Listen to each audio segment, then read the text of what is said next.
Moving on, 4135. We're moving on. Let's move ahead about 106 years. We're going to go to the start of the $10 Indian Head Gold Series, and this is the 1907 Indian Head. I mean, this is a gorgeous piece, NGC graded, mint date 64. It has the green bean on it. It is the beginning of a series. It is one of the America's most beautiful coins. It is isn't this a St. Gaudens design as well? I venture to say, yeah. It's one of two. Of course, the famous, the $20. So which we're going to see next. Which we will see next. I don't mean to, prematurely spill the beans there. But speaking of beans, it does have the green bean. It is a 4135, and the price on this mint state 64 with the green bean cactus hologram on there is $6,750. You got to tell me a little bit about this coin, other than it obviously being a bookend coin and the beginning of the whole new series, the latter series of the $10 gold. Right. Well, as we'll learn with the St. Gaudens double eagle that's coming up next, these were designed by Augustus St. Gaudens. He designed the $10 and the $20 gold piece for the United States. Mm-hmm. Under the, he was actually friends with President Roosevelt. They knew each other through social circles in Washington, D.C., in New York. And Roosevelt was tired of the U.S. coinage. It was stale. It went decade after decade with the same designs. Like the Seated Liberty designs we've seen, they went for decades. Yep. So he said, we need something fresh. We're proud to be American. Let's show the world through our coinage. Moving into the 20th century, stepping forward. It's, the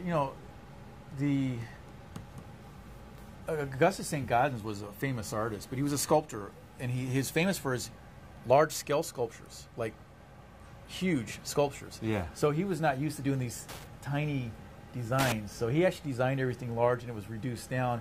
It was a real struggle for him artistically to come up with these designs. Of course. But he did it, and this was struck in 1907.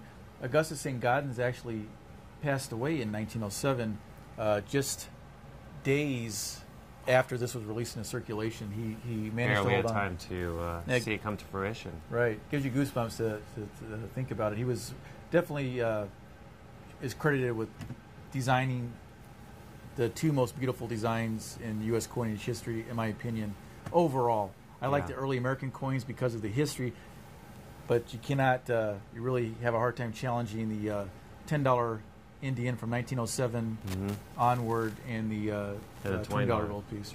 Yeah. It's a gorgeous example, and especially it's the bookend years, the beginning of the most beautiful gold coins.